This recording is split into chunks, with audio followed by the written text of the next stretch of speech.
wabarakatuh.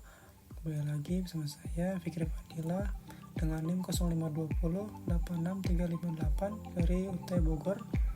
Di video kali ini saya akan mengerjakan tugas 3 dari mata kuliah pemrograman berbasis perangkat bergerak. Oke, kalau kita lihat di sini tugasnya. Nah, ini sudah ada tugasnya. Tugasnya cukup simpel aja sih sebenarnya, sama seperti tugas 2 kemarin. Kalau tugas 2 kemarin itu membuat aplikasi cuaca, nah ini kita akan buat aplikasi cryptocurrency ya, menampilkan data API nama-nama cryptocurrency yang ada di dunia yang diambil dari API online dengan alamat. Nah ini alamatnya sudah ada. Kalau kita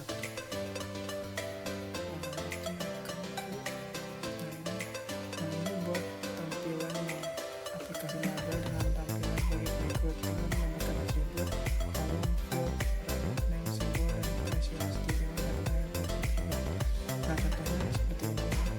Jadi pertama Bitcoin, kedua adalah Ethereum, ketiga adalah Tether, dan lain-lainnya banyak. Tekan membebaskan file yang Anda buat untuk menambahkan data di atas, sertakan source code dalam bentuk teks atau file. Oke. Nah, sebenarnya saya sudah buat sini ya. Saya lihat dulu applet dulu ini. Nah, ini sudah ada kode-kodenya. Saya akan menjelaskan sedikit tentang kode-kode ini. Nah, pertama kita dari app.view dulu. Nah, ini sebagai kontainer utama aplikasi, kan? Jadi semacam komponen akar atau root kontainernya dari seluruh aplikasi yang kita buat ini. Nah, tugas utamanya itu mengatur tata letak global seperti navigasi, lalu ada juga fitur dark mode-nya juga, nanti ada fitur dark mode-nya. Nah, di sini ada template. Template ini adalah struktur tampilannya dan wadah untuk si app ini. Nah, pertama ada ion.app. Nah, ini adalah wadah utama agar aplikasi berjalan mulus di perangkat bergerak. Lalu ada ion header dan ion toolbar. Komponen ini untuk membuat navigasi atas. Nah, di sini diterapkan efek frosted glass atau efek kaca gitu lewat CSS agar terlihat modern. Lalu ada vMotion, atribut untuk memberikan animasi motion effect saat aplikasi dimuat. Lalu ada ion router. Nah, di sini adalah wadah dinamis dan tugasnya menampilkan halaman utama aplikasi. Dalam hal ini halaman utama aplikasi itu ada di homepage.view. Nah, bagian script setup line ini nah sini ada const is dark, itu variabel reaktif bertipe boolean untuk menyimpan suatu status apakah aplikasi sedang berjalan dalam mode gelap atau mode terang. Lalu sini ada metode toggle dark mode. Metode ini berfungsi sebagai saklar untuk mengubah tema aplikasi. Saat tombol bulan atau matahari diklik, metode ini akan mengembalikan nilai is dark dan memanipulasi kelas ion palette dark pada dokumen HTML agar warna seluruh aplikasi berubah secara real time. Lalu di sini ada on mounted. Nah, saat komponen pertama kali dimuat ke layar, fungsi lifecycle hook ini akan memeriksa pengaturan sistem operasi pengguna.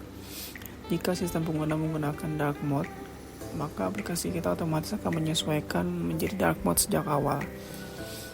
Nah, lalu di file keduanya itu di homepage.view.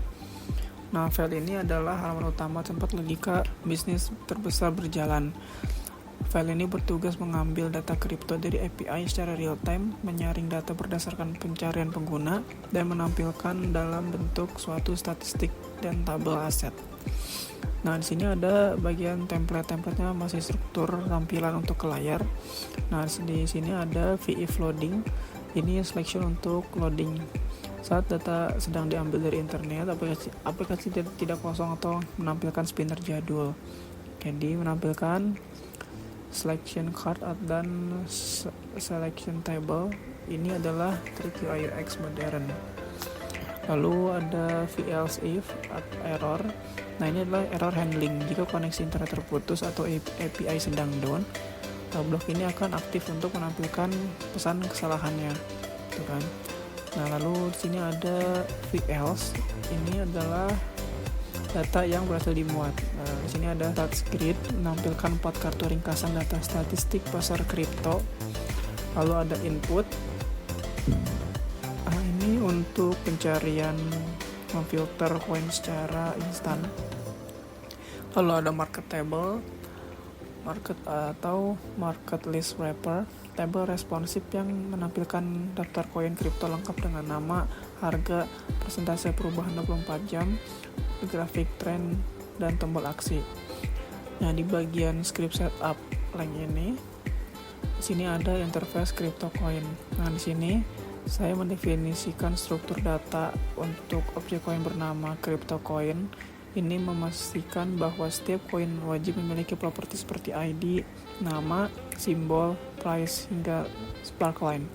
Nah, di sini ada metodenya, yaitu ada fake market data.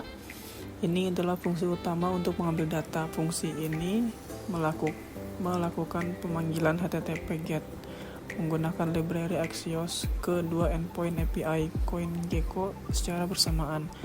Jadi satu untuk mengambil data 100 koin teratas dan satu lagi untuk statistik global. Proses ini ditarik secara asinkronus agar aplikasi tidak membeku saat penarikan data. Lalu sini ada filter coin. Ini adalah fungsi daripada menggunakan data asli. Fungsi ini akan memantau variabel search query. Jika pengguna mengetik sesuatu, fungsi ini secara otomatis menyaring array coins berdasarkan nama atau simbol koin secara real time. Lalu ada metode format currency dan format percentage. Ini adalah dua fungsi pembantu yang digunakan untuk menampilkan format angka, mengubah angka biasa menjadi format mata uang USD resmi. Sedangkan format percentage merapikan angka desimal persentase perubahan harga menjadi dua angka di belakang koma dengan simbol plus atau minus. Lalu ada get and color. Ini fungsinya kondisional untuk UI. Jika perubahan harga bernilai positif atau di atas 0, fungsi akan mengembalikan warna hijau atau tren naik, dan jika negatif maka fungsi mengembalikan warna merah atau tren turun. Seperti itu. Oke, sekarang kita coba jalankan app ini. Kita buka terminal. Oke, kita coba select dulu ke app.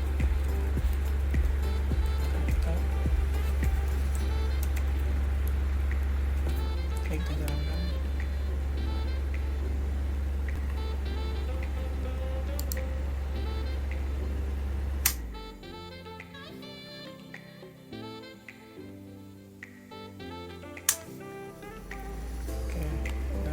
Tampilannya untuk desktopnya seperti ini.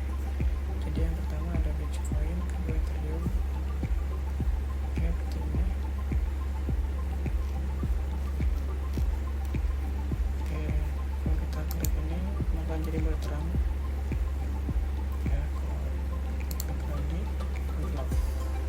Lalu sini ada persentase trennya, ada persentase berapa naik atau turunnya. Ini ada harga, ya, ada top 10-nya, ada top 50-nya, ada yang paling naik, kalau ada yang loss-nya berapa gitu. Oke, ini buat mencari, misal kita cari oke, muncul ya. Jadi kan kalau ada jaringan nih, kalau kita maka kan muncul ini kalau nggak ada jaringan, kalau nggak ada internet kita lagi tidak bisa terhubung.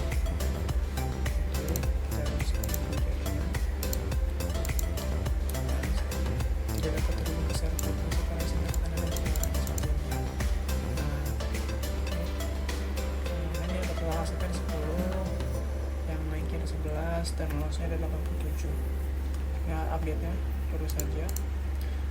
Nah ini kalau kita klik Bitcoin maka akan masukkan detail seperti ini ya, 7 hari terakhir turun, 24 jam turun, 1 jam terakhir naik. Oke, ini ada volumenya, market capnya berapa, pasokan beredar ada berapa, pasokan maksimal ada berapa. Oke, sini ini ada kuotator instan aja sih, jadi kayak $1 berapa Bitcoin. Oke, begitu sebaliknya, kalau kita 1 Bitcoin maka akan berapa dolar gitu.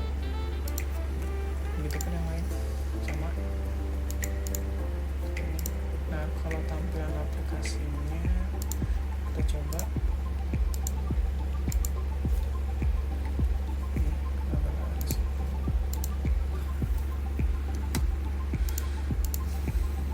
Nah ini tampilannya kalau di HP seperti ini kurang lebih.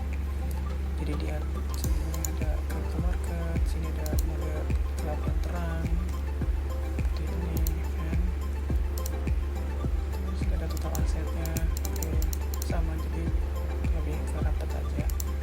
Juga masih ada yang buat mencarinya, saya kita cari MTH ke muncul MTH kan, itu aja.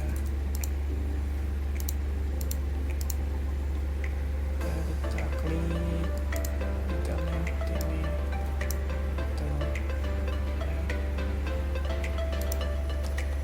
Kurang lebih seperti ini sih. Auto refresh tiap 60 detik kali. Kalau saya sini real time ya. Ada naik. Saya kurang lebih seperti ini. Untuk 10 nya, 10 yang paling atas ya. 250 range berapa. Oke, kurang lebih seperti ini. Terima kasih yang sudah menonton. Mohon maaf jika ada salah kata. Sampai jumpa di video selanjutnya. Terima kasih. Wassalamualaikum warahmatullahi wabarakatuh.